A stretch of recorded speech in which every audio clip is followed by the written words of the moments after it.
be the locals. I mean, it would be the select the microphone. Oh, yeah. And of course, special today, a four-way test for the things we think you would say. First, is it true? Second, is it fair to all concerned?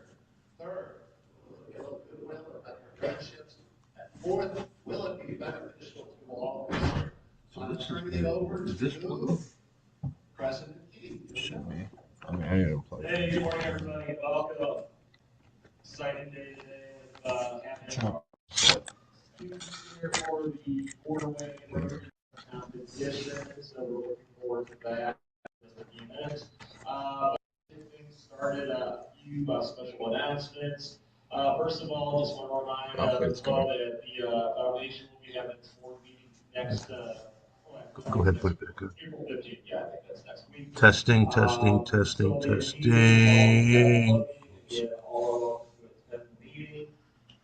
think it's picking it up from outside. Yeah. Clubs coming up on April 24th. You are recording, right? Yeah. At the Cleveland Marriott East. Just have to be It's a very wonderful event to go and learn more about what's going on in the greater Rotary, especially here in the district. I just turned the volume so it comes down. Possible. I will be there Saturday. While you're just We will be doing a district project, which is filling food bags for needy families. So again, let me know if you intend to join me at that event. Rotary Youth Exchange with Joe Avella. He is still looking for some sponsored families. We It's have out there on that the ledge. in August. So we're looking for Yeah. families here in the Hudson area, Hudson School District, that would be willing to take on the responsibility of housing this young individual. It would be like a 3-month commitment and 3 families. So again, if you know of anybody that would be interested, please either let myself know or reach out to Joe so that we can get them connected. There is going to be a sign-up sheet going around. Dave Basil, this is in regards to our Rotary Night on the Town at the Hudson Players. So please take a look at that and let us know what works for you. We've got a couple of dates that we're looking at, either April 24th or 25th, or May 1st or May 2nd. So again, we want to make sure that we fill that out. It's going to be a fun evening. Tickets are only $15 each. Again, it gives us a good opportunity to get together and just enjoy each other's company for an evening and also support institutions that are here in our city. And again, just, have a good time together. So we have that going on. Also, both the Rotary Club and the Foundation, we've got 3 more months in our fiscal year. So we are, again, looking for individuals that might be interested in joining our board. If you have a desire or an interest or any sort of questions about that, please either see myself, you can see Patrick Shearer, or any of the other board members. We're looking for people to be involved. This would include trustee positions as well as maybe even leadership positions upon the board. So again, why don't you consider, if this is something that you might be interested in, please see me or see Patrick. We can tell you a little bit more about what goes on with the board of directors. Our monthly charitable giving, again, is supporting Camp RILA. So we are, again, collecting funds to send students to that very fun and honorable thing camp in order to develop leadership skills for some of our younger individuals here in the community. And with that, I also want to mention that there will be a sign-up sheet going around from Patrick for the Camp Manitowoc Scout Camp Pool House and Locker Cleanup, which is going to be on May 9th. Starts at 9 o'clock. Again, that's a very fun. I mean, it doesn't sound like it'd be a lot of fun. You know, a pool house and so forth, but it is a fun event. What was that? There's great food afterwards. I always go for the food. So, but it's also a lot of fun to go and just out. Right. It's like we can turn that up.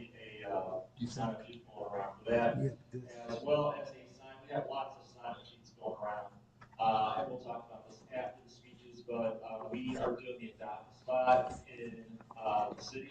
So we're going to actually have like an area for planting flowers and managing that. And so I think that's going to be a real fun opportunity for us to do something to beautify the city as well as get recognition for the club out there. So a sign-up sheet will be going around for that, but I will have Kelly talk about that after the speech competitions. So with that, I would like to ask Jim, come on up. Again, this is something I do every year, is this wonderful competition regarding the four-way speech contest. So Jim, good morning. I look forward to this. This is great stuff. I do want to welcome the contestants, the family members, and the faculty. Sharif Mansour, there, a little hand. And Todd Gilbert, I haven't seen if he's here. There he is. There he is from Western Reserve. Okay, thank you. Thank you for all your help. A while back, I was talking to a neighbor of mine, and we were talking, what are you doing? And I said, oh, brother, you spent doing a speech contest. And he said, oh my gosh, I won that one.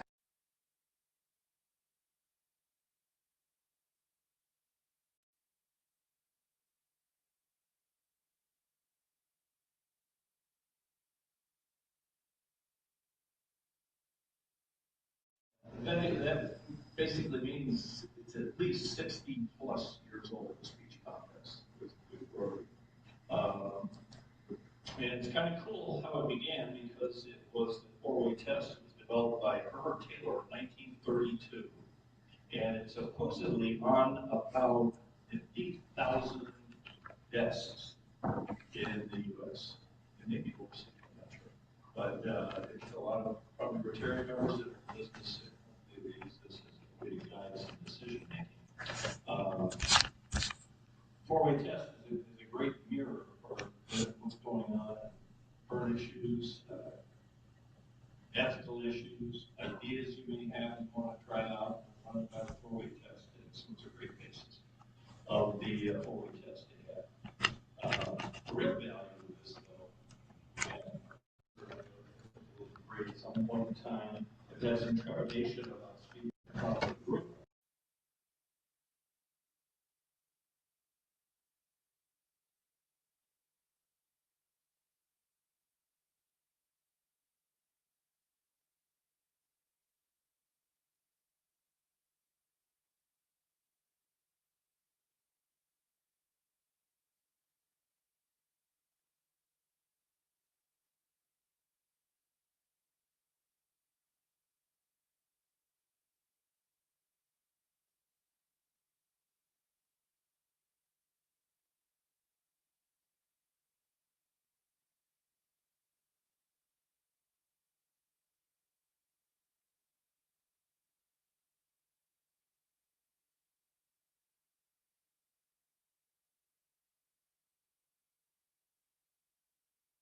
Or complete. A little time between each one to give the judges a chance to finish their scoring, maybe tally up. Move out of the room, come back and let you know what's. Any questions? Good. Our first speaker, and just a reminder, they will just jump right into their talk, and after they're done, we'll introduce themselves. Okay? Testing.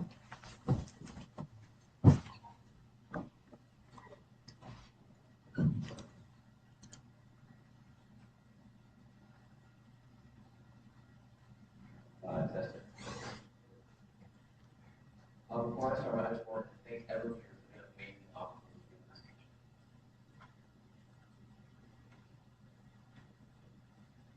When a country doesn't have enough organs, what are they supposed to do? When there isn't enough food, you divide it up. When there isn't enough water, you share it. What do when you don't have enough organs? Thousands of people across the country are desperately in need of an organ that they may never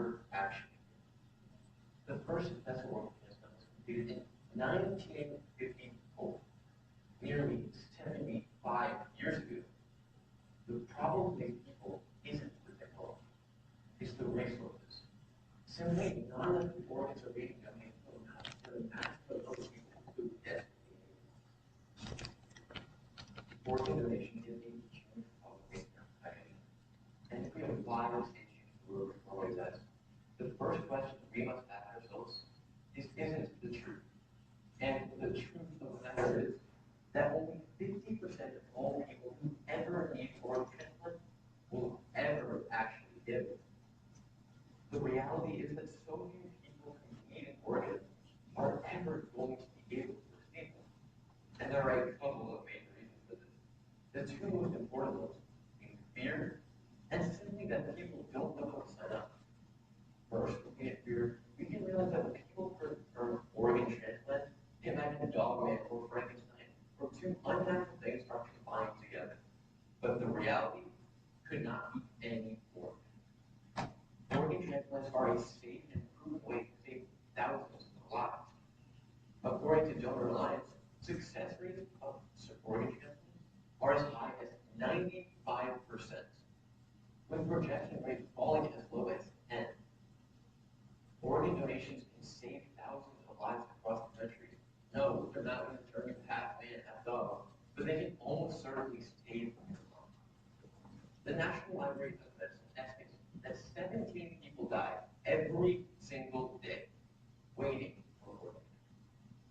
If you do the math, that's over 6,000 people every single year. We are completely able to save these people's lives. We simply are lacking reason. The second question we must ask ourselves is it fair? And looking at the fairness of the situation, how can we honestly say it is fair? He desperately needs an organ transplant, but so does she, and so do thousands of others across the country. How are we supposed to decide who gets an organ and who doesn't? Who gets to live and who gets to die? We cannot ethically say that decisions like this are fair, but the reality is, who receives an organ is based on a number of factors: blood type, organ type, geographic proximity, and more. It seems that everyone should have access to the organs that they so desperately need, but things aren't always seen. The National Kidney Foundation estimates that the average wait time for a kidney transplant can be as many as 5 years. And cancer research can note that the survival rate of people with stage 4 kidney cancer 5 years after diagnosis is a measly 15%. By the time you're ever approved for a kidney transplant, ever even put on the wait list, it may already be too late. How can we say that this is fair if organ donors are divided into the haves and have not? But it's not an object or wealth that they have or have not. It's life itself. The third pillar of the Rotary then is will it build goodwill and better friendship? And the answer to this question lies no further than in our own local community. In Highland, just a couple of miles away, a young boy passed away in a tragic accident. But his decision to donate his organ helped save the lives of 8 different. Many of whom have gone on to connect with Max's family. No, it's not as flashy as Superman flying in to save Lois Lane, but Max's decision to save the lives of local people is a truly astonishing thing.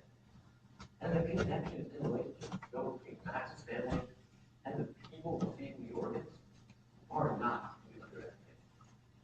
The friendships built between donors and receivers are an extremely powerful thing, able to bring better goodwill to all communities, not just ours. The fourth and perhaps most important pillar of the Rotary 4-way test is it beneficial to all involved? And has there ever been an issue where the answer is so obvious as this? Yes. Yes, of course it is beneficial to all involved when we have the ability to save thousands of lives at little to no cost to our own. Opponents of this may argue that the donor has to give something else after all, that they're donating their organ for someone else to take. But this claim ignores the reality that the vast majority of organs no longer have need for the organs they're donating. The reality is that the majority of people who are donating organs to this community no longer have any of the use for them. We are able to save thousands of lives at little to no cost to ourselves. How can we say that this is not beneficial to all involved when thousands of lives are on the line? Donating an organ is not the same as donating toys or clothes. You're donating time. You're donating years spent with families. You're donating with couples who are living. You're donating the ability for parents to see their children grow up. You're donating money. This speech isn't asking you to go up there and donate every part of your body. It's asking you to advocate. It's asking you to go out and tell the people what it means to be worthy of it. Spreading the word is the most powerful thing we can do. People simply don't know how to donate their organs, and leading to such a massive shortage, harming the lives of thousands. Going out and telling one person, just one person, of what it means to be an organ donor can help save dozens and dozens.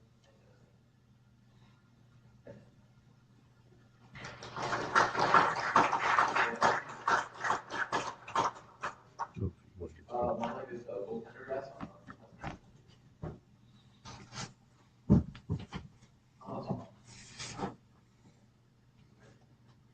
I run cross country and track. I play volleyball, and I'm a varsity today.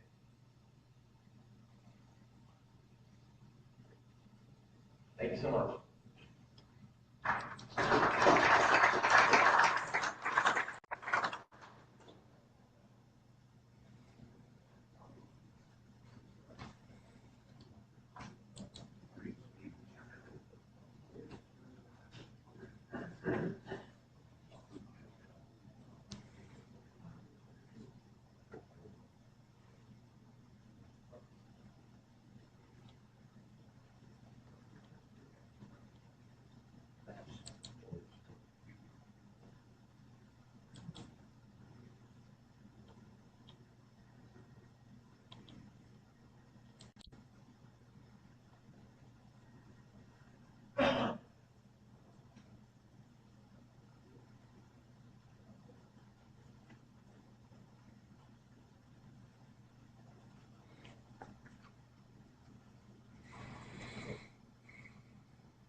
It's yellow, that was.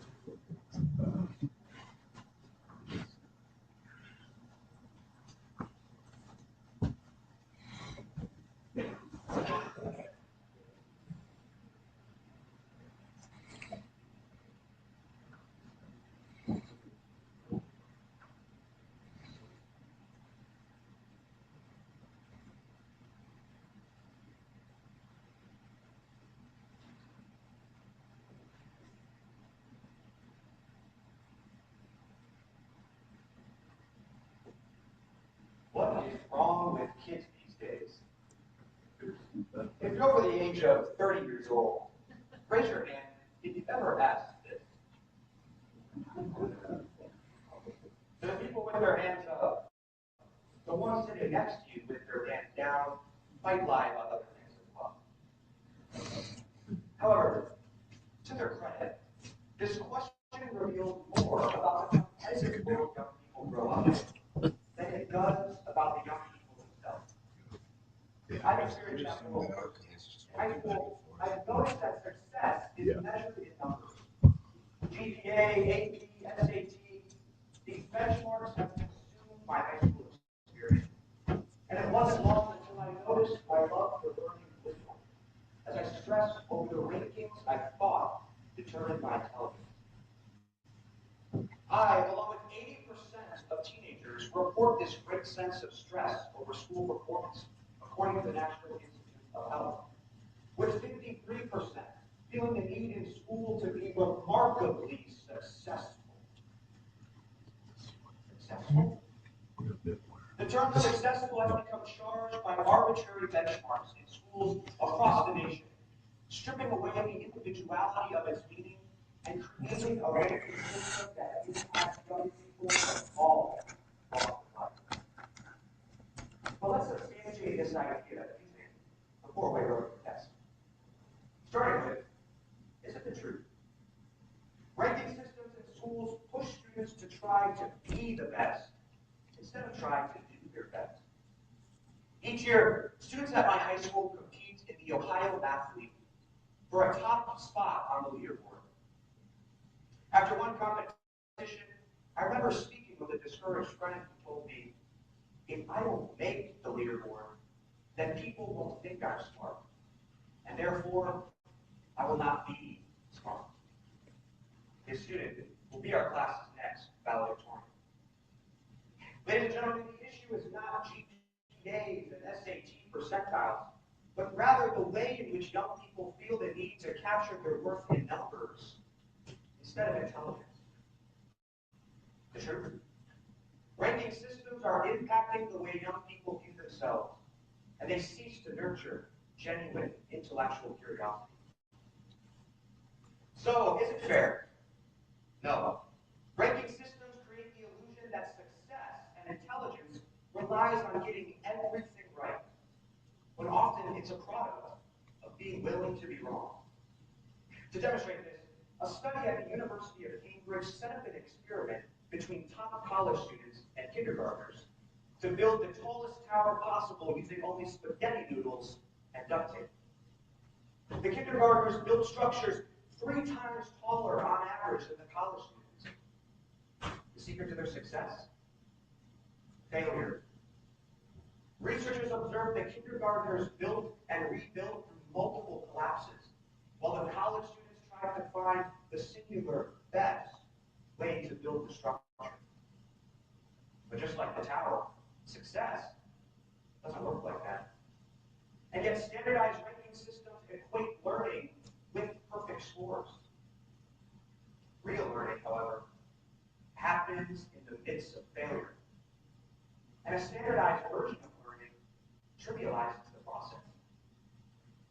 Therefore, standardized ranking systems are unfair, as they discourage our students from seeing the value of their tower collapsing and that precious rebuilding process that follows.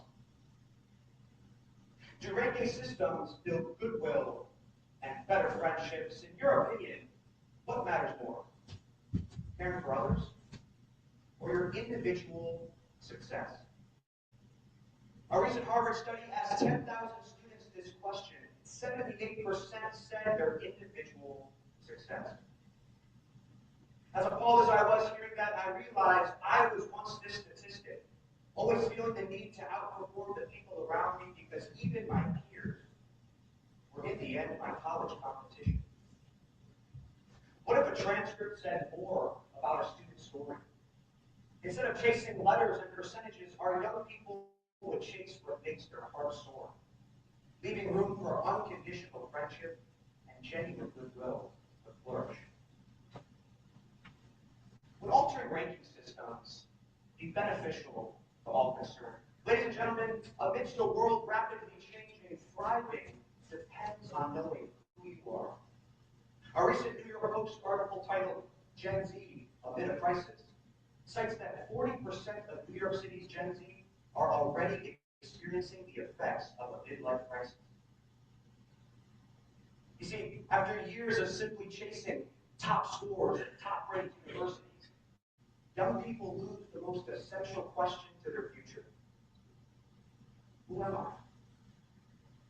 Just as we value our students' effort, we must consider if the unrelenting influence of ranking systems is truly beneficial for the creativity and curiosity of the next generation of politicians, doctors, and teachers to come. The Rotary test guides our actions, but also our systems. The truth, ranking systems are impacting the way young people view themselves, and they cease to nurture genuine intellectual curiosity, which is unfair, as it equates learning with a perfect result, diminishing the process. Rankings weaken genuine relationships, turning peers into competition, leaving many successful on paper, but unsure of who they truly are and how they plan to contribute to the world. So, what is wrong with the kids these days? Maybe the more productive question is, what is it that kids need these days? And it starts with dismantling arbitrary rankings in our education system. Thank you.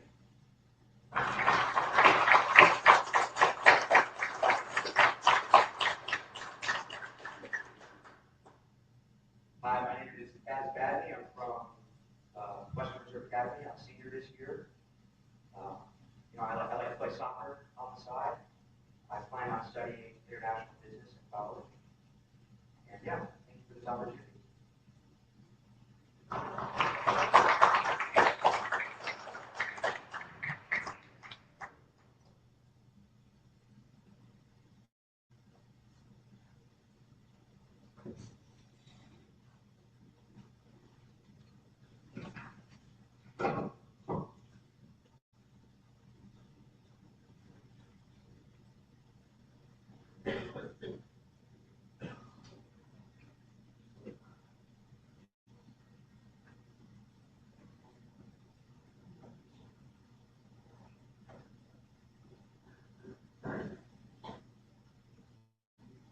Yes, sir.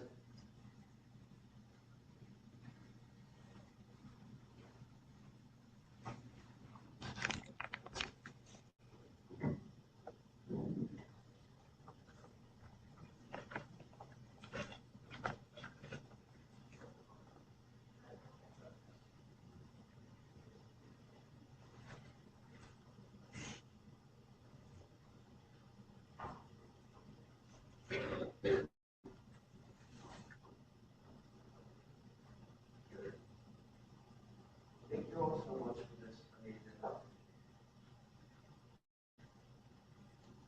My room isn't the cleanest, and it's never really been.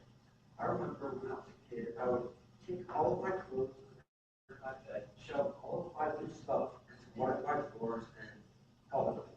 Because on the outside it was. And then when my dad came to see if my room was clean, he'd see that all my stuff was magically put away and assumed that it was clean. But what if I told you that instead of me taking my clothes under my bed, it was $1 billion business, and instead of picking clothes, you're picking millions of tons of plastic and all of their environmental problems and lying to their customers saying that they're clean. This is exactly what many companies are doing. With the increase in environmental awareness, more and more companies are feeling the pressure to change their tactics to be more environmentally friendly. But just like I did with my room, many companies are saying that they're cleaning, but in reality, they're kicking their problems under their bed. This issue is called greenwashing. It can be defined as a deceptive marketing tactic portraying a company, product, or service as more environmentally friendly than it actually is. You can address this issue by using the Rotary four-way test. First, is it the truth? Companies use language like eco-friendly and all natural without there being any proof that it actually is. In fact, there's no legal definition to any of these words, meaning that a company can just lie or stretch the truth on how environmentally friendly they actually are. Companies also use selective data, portraying their positive data while hiding the negative ones. We saw this with Coca-Cola, who claimed that they were being environmentally friendly by knives and recyclable plastics. But in reality, there's still the number one polluter of plastics. We also saw this with Starbucks. Released a new strongest list, claiming that they were being environmentally friendly by getting rid of the extra plastic in their straw. But in reality, this new lid contained more plastic than the lid and straw combined from before. Companies intentionally lie because it looks better for their brand to be environmentally friendly. But how do we stop this? We have companies be specific with their claims, and they need to be able to prove it. We need to be able to track companies using data such as carbon footprint and the materials that they're using. And most importantly, we need to hold companies accountable for what they lie. Next, is it fair? When a company lies about their product, it's not fair to the competition that isn't lying about He does their look product. better though. If we accept greenwashing as okay, it sets a standard that companies can just lie about their products without any punishment. Also, fair to the customers who are willing to pay more for a product just because it's labeled as eco-friendly. According to Argo.co, 80% of customers are willing to pay more for a product that's labeled as eco-friendly. So it's unfair to these customers who are willing and wanting to pay more for a product just because they think it's something that it's not actually. When companies don't greenwash, it sets a level playing field for competition, and it's more fair for the customer. Next, we'll build goodwill and better friendships. When a customer can trust a company, they build a better relationship with the company. When exposed, greenwashing can drastically harm a company. We saw this with vying. I thought they were using clean diesel, when in reality, they were giving nitrogen oxide just to air. pick up audio as well. Times the legal limit. Their CEO was fired. They were forced to pay $30 billion. Most importantly, they lost the reputation of being eco-friendly, a main reason why some of their customers buy their products in the first place. When a company doesn't greenwash, a customer can trust the company, and it builds a better friendship, promotes goodwill with the company. Finally, it will be beneficial to all concerned. Greenwashing delays actual environmental improvements. If a company can profit billions of dollars off of a lie, then what's in it for the companies who are paying millions of dollars in research trying to make a positive impact on the environment? This company is also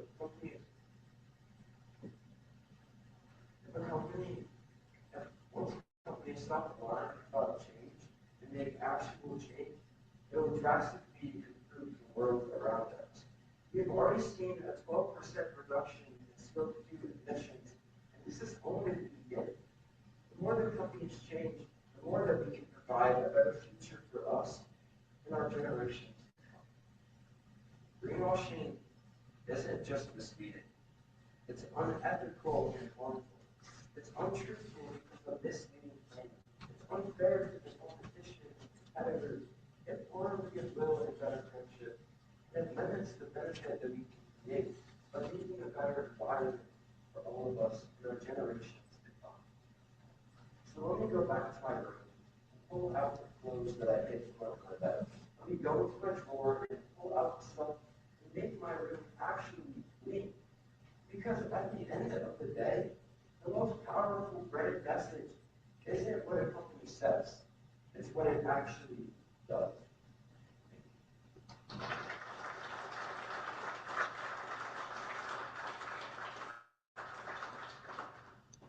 name is Sean Robertson. I'm a sophomore at Hudson High School. I enjoy doing things like speech and debate, and I'm also a member of our track team. And we have our first track meet today.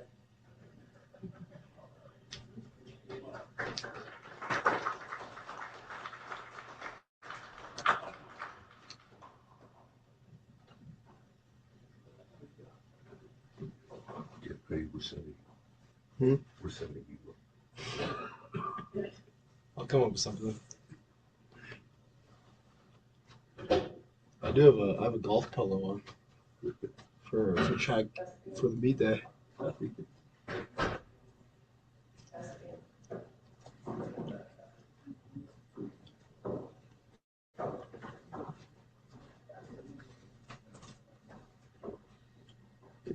everyone, thank you so much for this opportunity. So my friend texted me the other day, hey, how are you? And like any other emotionally repressed high school student, I responded, I'm fine, smiley face emoji. Because nothing says I'm not fine, but I'm still polite, like a smiley face emoji. We normalize hiding our feelings from others and ourselves. Like, I could be lying in the ER with my leg shaped like a question mark, and the nurse would ask, how are you feeling? And I would respond, great, just living my best horizontal life. And it's funny at first, because we all do it. But have you ever considered how much of a habit it has become? How easily the words slip out of your mouth. I'm fine. She's gone, but I'm fine. I'm breaking, but I'm fine.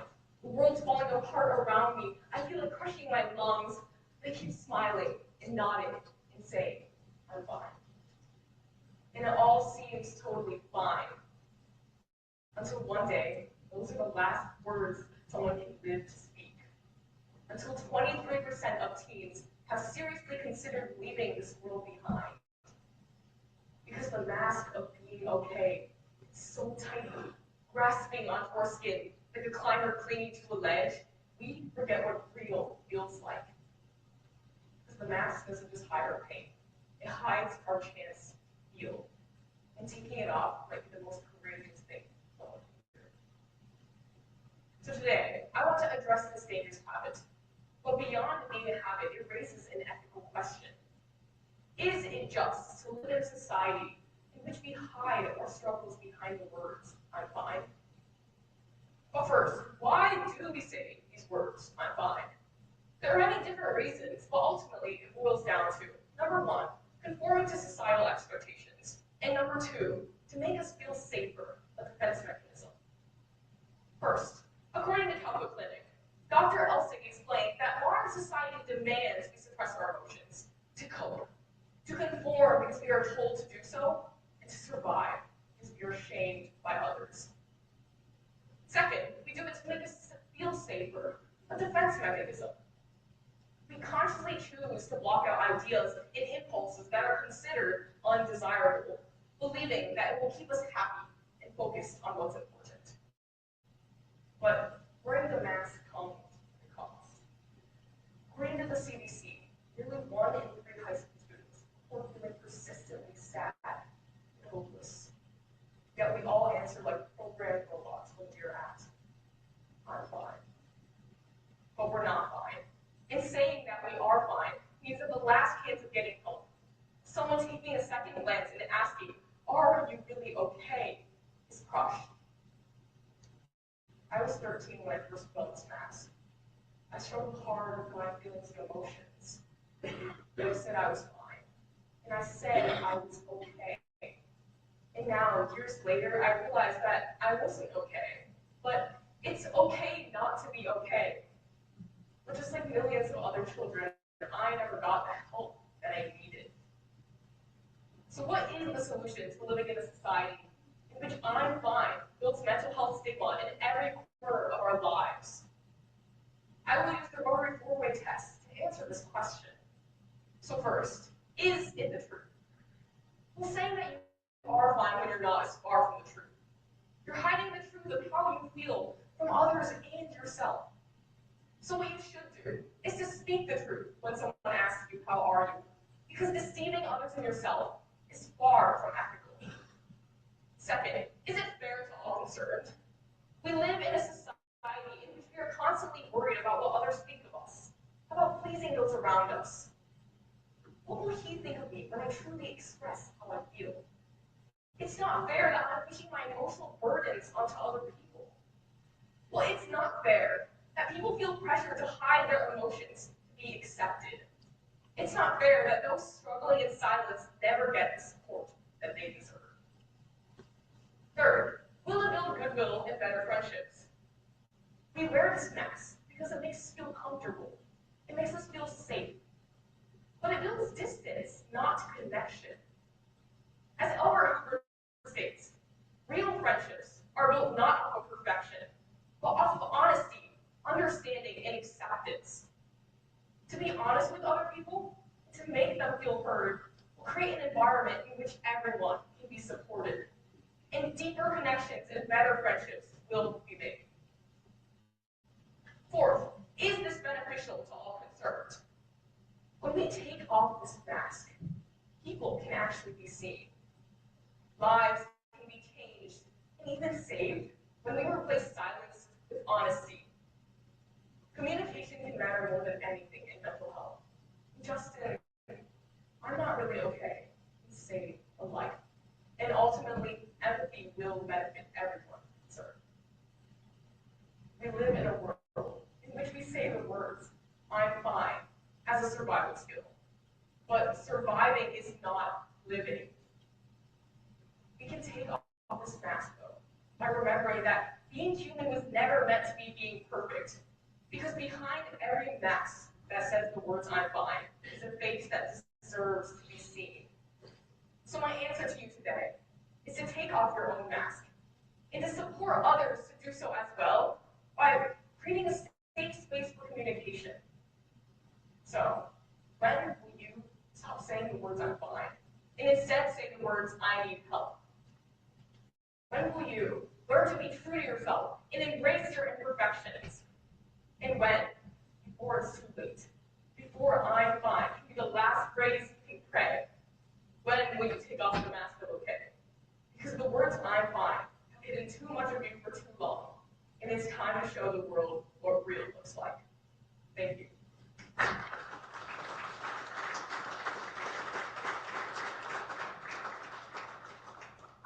everyone, so my name is Emma Lou, and I'm a sophomore at Hudson High School. Outside of speech and debate, obviously, I do Science Olympiad, I'm involved with student government, and during the youth for political advocacy. And I'm obviously very deeply rooted in mental health with my own mental health organization, and I'd like to volunteer for lobbying every time as well. Thank you.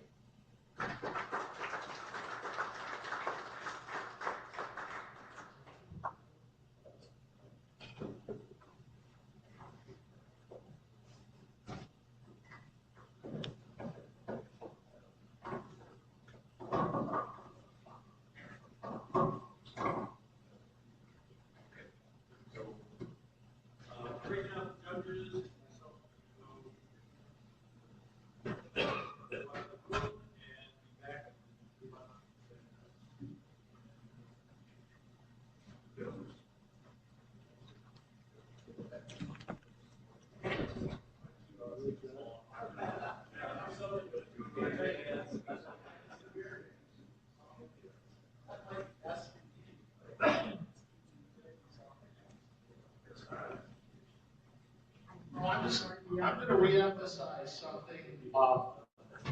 This is a message from Joe about the exchange program. So let me just read this message, this email that he sent out. I think it'd be really helpful to update the club on the progress of the youth exchange program. Here are some bullet points that you can discuss with them. Our Rotary District 6630 has selected the student to attend Hudson. His name is Colin, and he is from Brazil. He is 16 years old and describes himself as studious and quiet. Try the various things again. The priority now is to find 3 host families for Colin. I talked to a prospective host family today, and hopefully they will follow through on their interest and will fill out the online application. However, we still need 2 additional families to host for 3 months each. Families can be young or senior, and with or without children attending school. However, we have found that families with school children in the district are in the school routine, and the transition of hosting is easier. Testing. To share this information if they know an interested family and to contact either Joe or Catherine, and we can get in touch with them. For your information, Although Kahlo has been selected, he has not been informed of Hudson. We would like to have at least one family committed for the process to continue. Once we get a family committed, we will then be able to get the school commitment. We also need to visit the home and interview the family. After all this is completed, Kahlo will be notified of his host family at high school, and we can begin to communicate with him. So I appreciate your assistance in getting some of this completed. So, I think this is an important project for us, so I, kind of urge and deputize each one of you to help us find host families for this program. We've done this program a number of times in the past. We've taken a break since COVID, but we'd like to reinitiate it. It offers an amazing experience. I mean, forget what it's doing for Kahlo. Think of what it can do for your own family to have a student like this in your home. It's an amazing experience, and everyone who's ever had, who's ever hosted a student from overseas has felt that it has been a project. So please consider it. Please talk to your friends, neighbors, whatever. See if we can get this thing over the line. Thank you very much. Yeah. Sure. Yeah.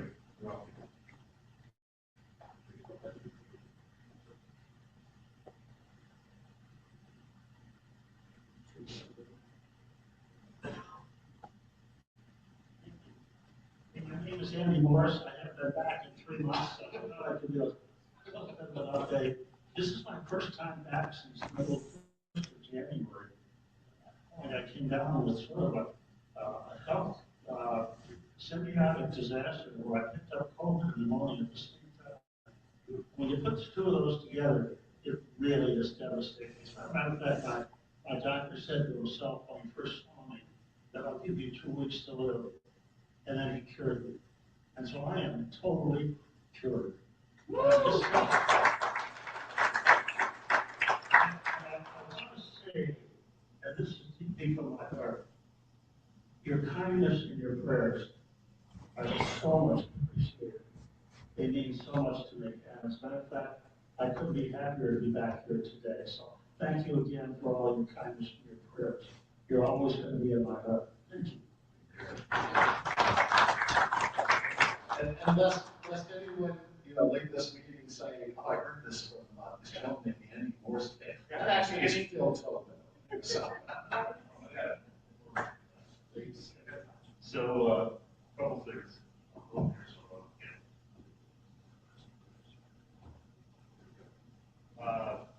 So first of all, for the education program, it's not only Rotarian, the families, each debate, or even the coach of each debate, or coaches. So, throw that out there. Really, we posted on the street. Germany is my daughter's state birthday.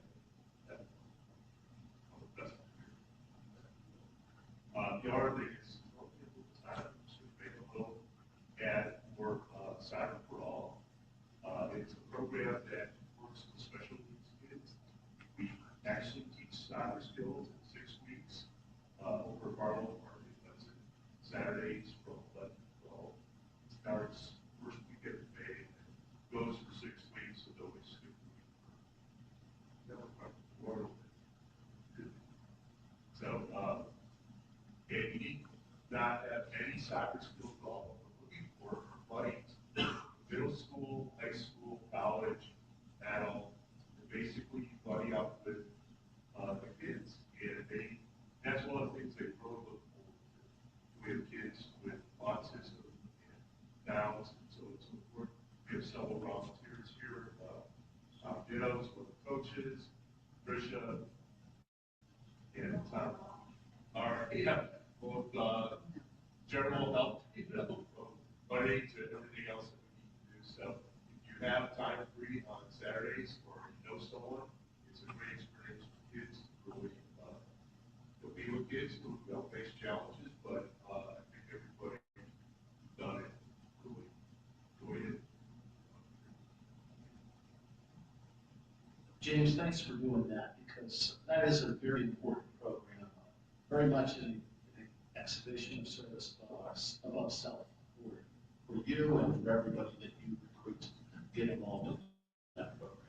You should be very proud of yourself. Yes. Sure. Yeah. Hi, again, I'm Todd Gilbert, an English teacher at Western Reserve Academy. You guys are outstanding. Thank you for all the effort. I just briefly wanted to let you know of an event that we had at Western Reserve Academy this week. It's been publicized in some ways, but we actually have a little literary fest happening right now where we have 4 visiting authors from Ohio, including the current Ohio Poet Laureate, her name is Carrie Bender Seymour. And then we also have a previous Ohio Poet Laureate, Dave Lucas. And so we have a couple of events happening, which would certainly be really exciting for the Rotarians.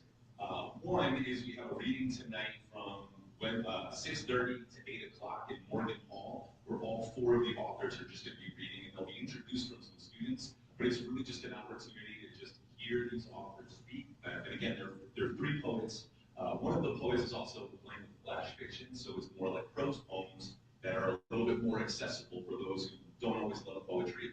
And then Thursday night, you might have seen that at the Hudson Library, those same authors are going to be speaking at a panel. Interestingly enough, Reserve has like conflicting events, because for those of you who know the great Tom Vince, the archivist of Reserve, he was supposed to be giving a presentation at the same time on Thursday, but he isn't feeling well, so Dick and Al will be taking his place. So we've got a couple events that are happening that are really exciting. And then just another sort of plug, what's really, really fascinating for us is Carrie Bender Seymour, who's the Ohio Poet Laureate, is also going to be unveiling a poem to honor our bicentennial. And so it's just a really cool opportunity to see how she's going to capture the story that we are putting out there, right? How is she going to tell the story of our 200 years, which obviously includes Hudson. So I just wanted to sort of put that out there, that we have a couple things happening. If you're interested and are able to make it, we'd love to have you. Tonight's event does have alcohol, so if there are students who are there, just understand that that's a little bit more of, for the older people who are coming, but certainly you're more than welcome to come and just listen and connect with the writers over here. So thank you for that. So that's 6:30 to 8 today at Morgan Hall, and then 6:30 to 8 in the library tomorrow. And the thing with Dick and All, what is that? That's Hudson Heritage Association. That's HHA. That's Hudson Heritage Association. 7 o'clock. Oh, it's 7 o'clock. And Marlo, so I mean, we all love Tom Vince. We all know Tom Vince. I feel like he's a member of the family. He's a fabulous speaker. But let me tell you something. Dick and On is not really like second class. He's really a top-notch speaker as well. Everything historical. So I would very much encourage people. Like, no one loves Hudson more. No. And he's lived in like more houses in Hudson Yeah. than probably anybody else as well. So he can tell you, oh, I lived over there, I lived over there, I lived over there. And when we moved to Hudson in 1969, his family lived just down the street from us. So, all right, does anybody else have Carrie, anything you want to talk about? Our donations this month are for RILA. We'll get into a brick wall. Our donations this month are for RILA, which is the leadership. Academy. Thank you. And so obviously this will be financial donations this month. So that's what we're collecting for. Thank you. Patrick, you got something coming up.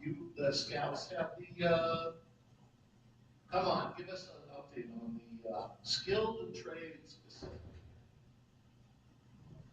So you've heard me talk for several months about the Skilled Trades Education Center that we're building at Camp Montauk to introduce 6th through 10th graders to the trades.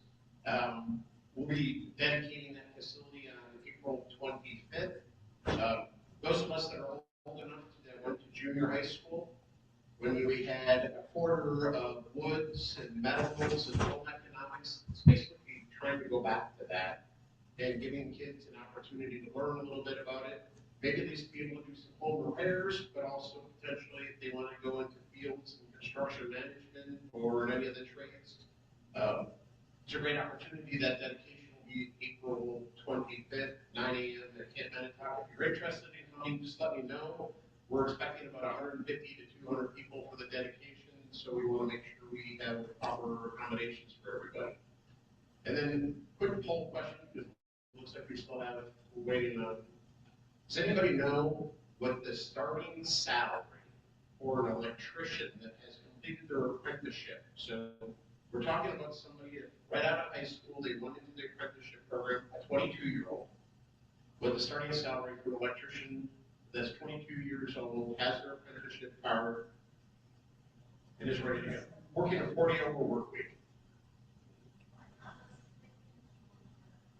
It's close to $150,000. And the new Intel Tech Center that they're building down here in Columbus could hire every licensed electrician the state of Ohio has.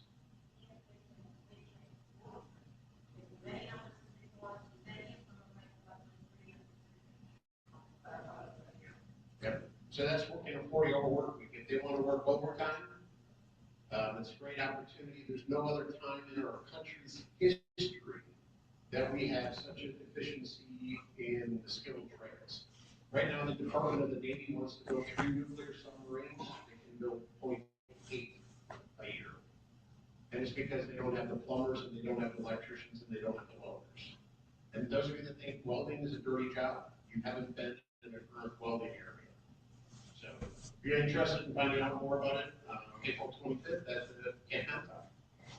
Well, I do remember junior high school. I think those courses in Woods and Metals were probably the classes that I remember the best in junior high school.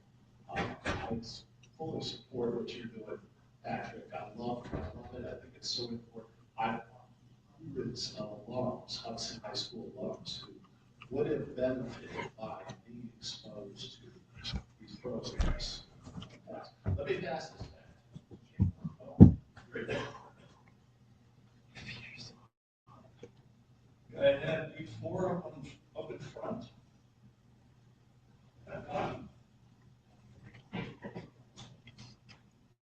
Right up here, right up here.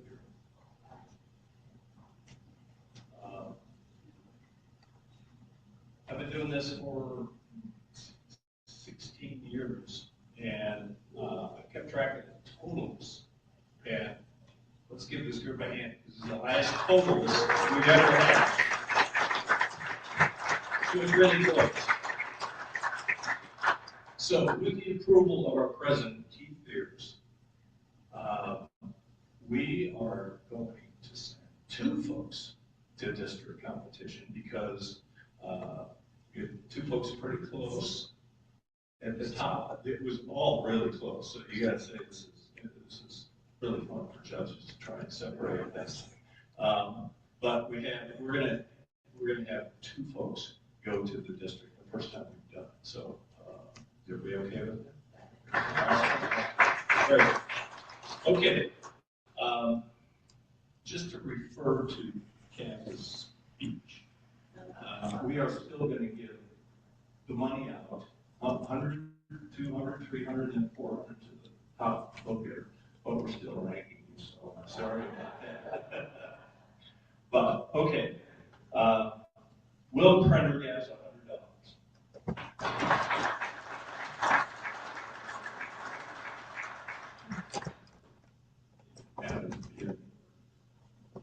John Robertson, $200. $300. $400.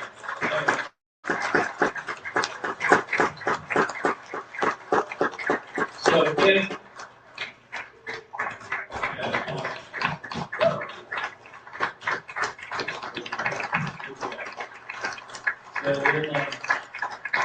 competition is in a week from Saturday, the 18th, and I think it's North Canton, or high school in North Canton. So, do you want to say a word? Oh, okay. You have to get going. Again, congratulations, great job, and you can see why I'm assuming, 3 out of 4 were at Hudson, and they're part of the speech and debate team. And so, thank you for being a great contest there. And I invited Todd so he can help find someone to champion this there next year. So good deal. All right, thank you, Joe. And again, congratulations to all the winners. This was a fantastic competition. And as Jim said, this was the highest rankings that we've had so far for our competition. So we're proud of all 4 of you. You've done a fantastic job. Thank you, Captain. And we're excited to have both Caz and Emma representing us at the district competition. So good luck, and look forward to seeing great things from all of you. We'll finish up the meeting here. Kind of missed out on a few of the things that were going on. It's good to see Bill back. Did Bill have a chance to say hi to everybody? Fantastic. Bill, it's good to see you. I'm glad you're back here. Do we have any announcements from the club? I know I kind of briefly touched base on a couple of different things that are going on, but does anybody want to say anything about the Hudson Night Out or the cleaning of the Manitowoc Camp, pool rooms? Any additional thoughts? We're all good? Fantastic.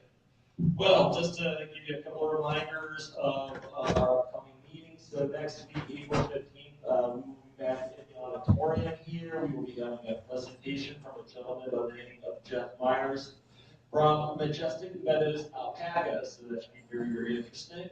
And then on April 22nd, we will be back here again in the auditorium for a presentation from Jason Klein. He is the Chief Historic Preservation Officer at Hale Farm and Village. He'll be talking to us about the Kranz farmhouse. So again, we've got 2 great presentations that are coming up here in the next 2 weeks. So we'll look forward to that. And now we have our Rotobuck raffle. So today, the Rotobuck raffle payout is $10 with a jackpot of $151. So we have Caz. So you are the winner. You get to pick the ticket. We'll find out who gets 3, 2, 4, 2, 3, 8, 9. All right, who has that ticket? Kelly Brennan. Come on up, Kelly.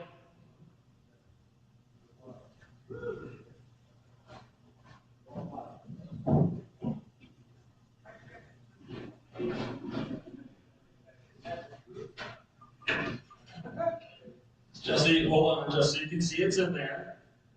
Hold it higher. You gotta do it that way. You missed. So the pot keeps growing. Thank you, Kelly.